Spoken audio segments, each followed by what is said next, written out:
So what's up? Didn't really have this video planned, but figured I'd record this, even though it doesn't technically have anything to do with my bikes, but it has to do with the gear that I use. So if you're interested in a little bit about the gear that I use to make my YouTube videos, and I'm going to be doing something that uses the same type of ingenuity that I use when I'm working on anything, especially bikes. So what I'm going to be working on is my phone case, because what I'm using right now and what I use for the majority of my videos is my iPhone 6 Plus. Just going to be modifying the case slightly to kind of help accommodate with that.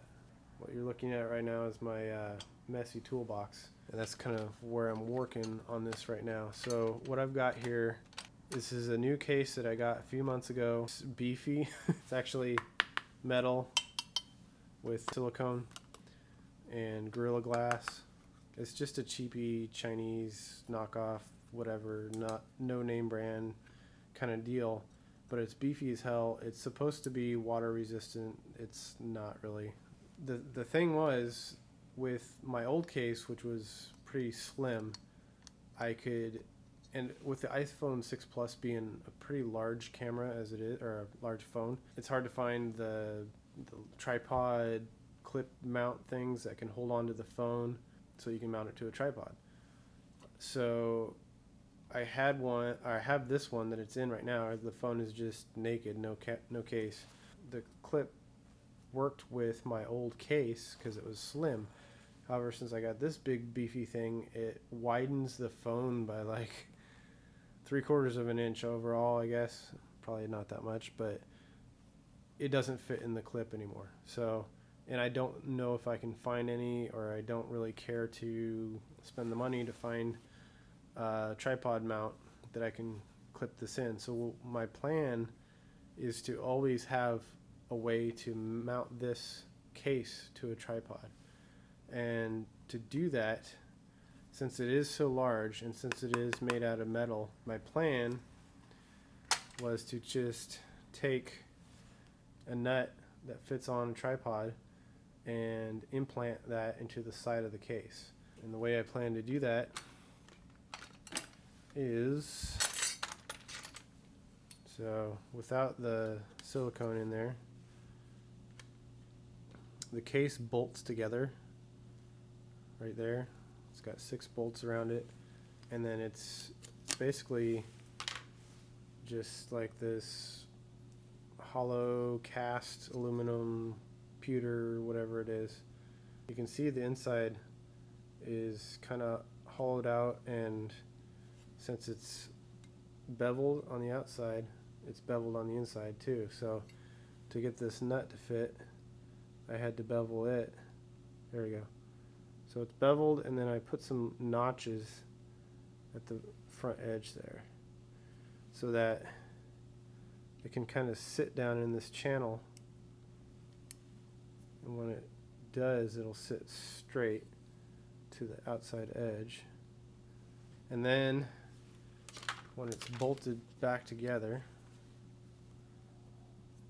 that kind of is clamped into those channels, and then, oh, I can't really do it right now, but it's held in place and it's held securely. In addition to that, it's going to have the rubber around it, and I want to epoxy one side to the case. So that's where I'm at right now, is about to do that step where I've already prepped the inside here and the nut.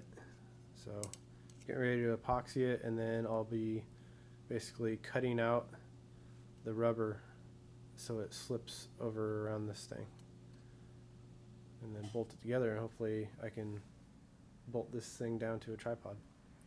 Alright, let's get to that part. Alright, well, you won't be able to tell very well. There is a little bit of epoxy. It's that metal epoxy stuff. It's down on the bottom side of the case, and I've bolted the thing together without the rubber, so it sandwiches that thing in there. It's already pretty solid, and then it'll hold it, you know, in line where it's supposed to be until looks good enough. Until that epoxy dries tomorrow, I'll come out and check it, and we'll see about cutting the rubber around it. So until tomorrow. All right, so this I know we've kind of just jumped in the video. This is actually, I plan to pick this up the next day. This is actually 2 days later, because life. And it is, for once, fairly nice out, so I figured we'd take this outside. Also jumping to a different camera here because of this is what I normally film with, and since I'm going to be using this in the video, switching over to this camera. Hopefully no issues with this. I've had bad luck with this camera freezing up and losing footage, so I just realized I'm missing a tool. Alright, so this is where we left off, with the adhesive drying on here. Another reason I kind of postponed this video, continuing the video, is the epoxy that I used wasn't curing all the way, at least not quick enough for my liking, so I added a little super glue to help hold the thing in place, and the epoxy will continue to cure. So our next step is going to be in taking the silicone insert part and cutting a notch out for it to slip over that nut. So that's the tool I forgot, was the X-Acto knife that I'm going to use. So let me pause these and go get that. Alright, so I grabbed those tools. And I was reminded of something, which this car goes by. Here's a kind of a tip, a general use tip for tools. So this is, I guess, what would be your standard X-Acto knife blade and handle. Well, this is a rusty blade, so that's awesome. I sometimes need, well, I have this set of like jeweler's drill bits. They're very small drill bits, very handy for little projects, little craft projects and whatnot. I don't have any type of drill that can accept a bit that's small, so I came up with this. I don't know if you can really see if it's going to focus very well. Try that old hand behind the item trick. So I basically chucked the drill bit into the handle of the X-Acto knife, and basically use this as a little hand drill, and it worked well, because most things that you're going to use a small bit like this for, you can pretty much drill through by hand. Typically, at least for me, it's going to be pretty thin metal, if it's ever metal, but usually plastic, stuff like that. You know, it's you can also use those little tiny screwdrivers, jeweler screwdrivers as well. Just use a flathead screwdriver and just twist it back and forth, and it'll make a hole as well. But this is a handy little hack that I found for drill bits. I also grabbed these little like fingernail scissors because they have a pretty narrow tip on them, so that might come in handy here with what I'm about to do as well. So let me chuck up this knife.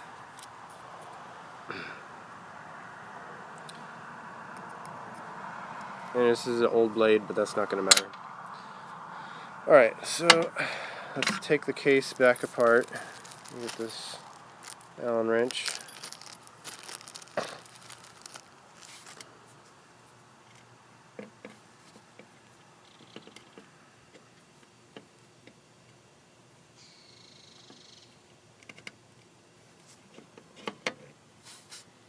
Let's see, I'll put those on there. Alright, so this is the boring part of the video. There's a couple birds over there fighting. Or something else. Not sure.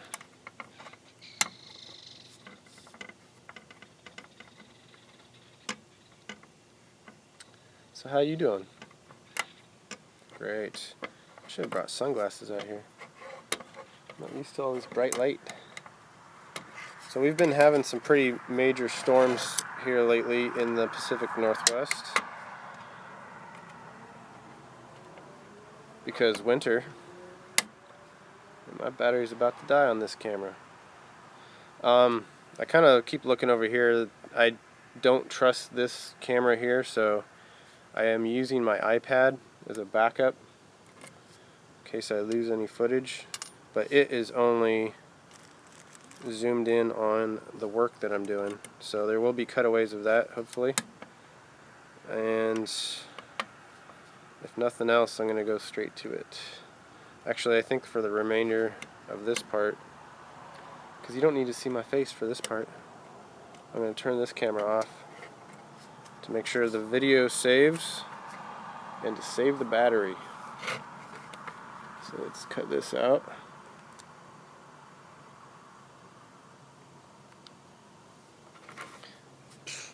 Get off me. And then hopefully we're still running over here. We running? Are we recording? We be recording, yo. Can you see what I'm doing? Kind of out of frame there. Let's try to remember to work over here.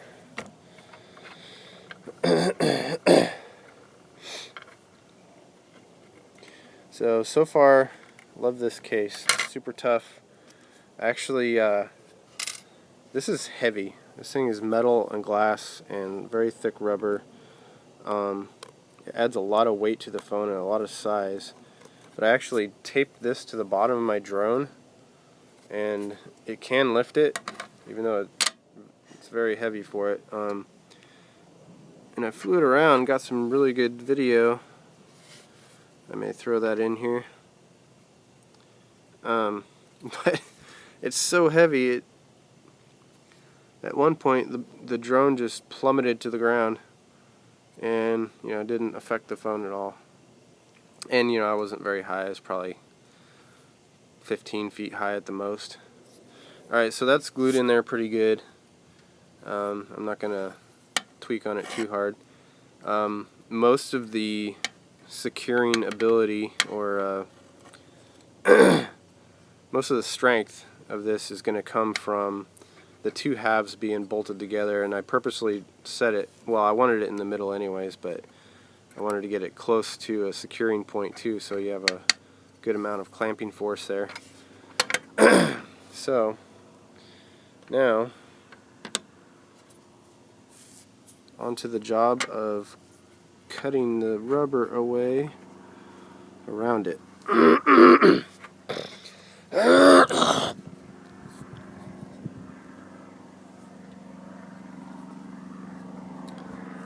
Alright.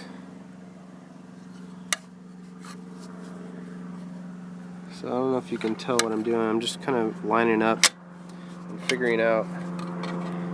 I don't want to just cut a notch out of this. I actually just want to cut away some of the middle part, and then so that the nut will slip up in there, and then I'll make a hole right where the screw goes through. Just for aesthetics, for the phone case, protecting the phone still as much as possible, and also for the maximum strength of securing this nut in place. So let's go from here.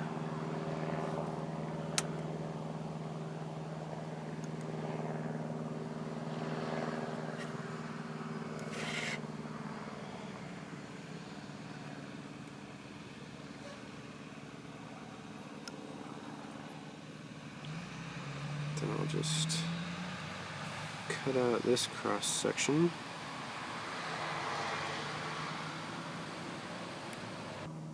Come out, come out. Warriors! Come out and play, yay!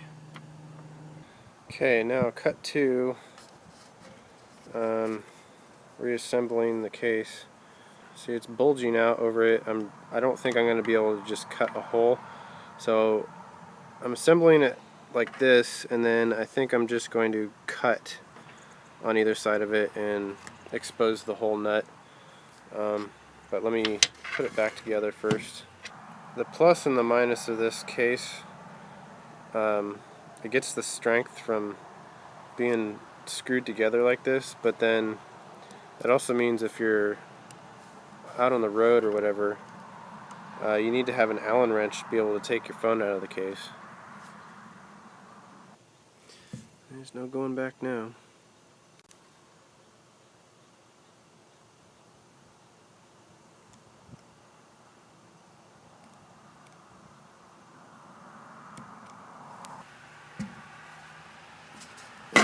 Whoa.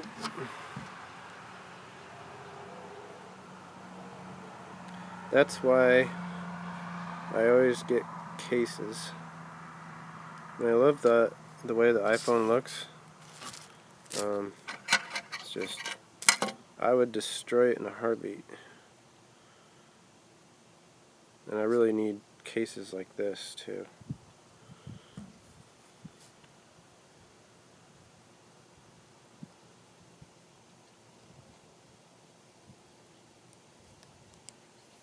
Alright, there's that.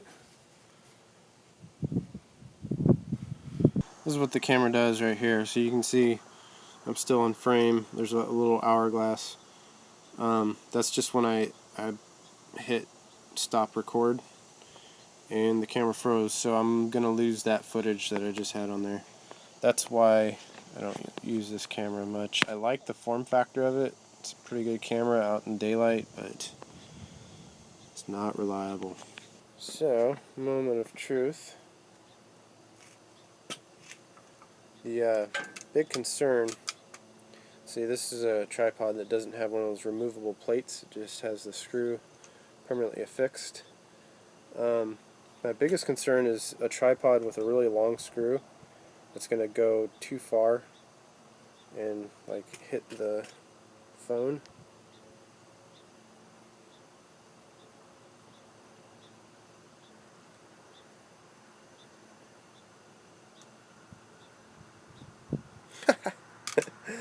Nice! Alright, let's fire it up here. Hit record on here, and there you go. So let me loosen up the settings on the tripod, and yeah, that's pretty sweet. So only time will tell how durable this is going to be, but if this stays intact and stays on here and becomes a permanent feature, oh, that's awesome. That's pretty solid too. It's not wiggling around on the screw at all. It's wiggling the whole tripod. It's because I loosened everything up. Push on here. But yeah, guys, so that's that project done. Hopefully you enjoyed that somewhat or got something out of it. Next, so I don't want to keep making all drone videos just about drone. That's kind of what I'm into right now, and I'm really just getting used to it and setting it up. I originally got it so that it could help augment these motorcycle videos. I know I haven't done anything motorcycle related lately, but there are projects coming, especially for the winter. Those of you that are new subscribers, because of my FZ07, be forewarned, there's going to be quite a bit of winter projects on the dual sport bike. So I think a lot of you subscribe to me though because of the type of projects that I do on the FZ07. I know that's a really popular bike. So that's probably what attracted a lot of clicks. But I think I get the subscribers because of my way of doing things. So hopefully that's the case, and you'll enjoy anything that I work on. That's pretty much what I do on this channel, is work on things. So yeah, all right. How to sign out on this video. Thanks for watching. All right.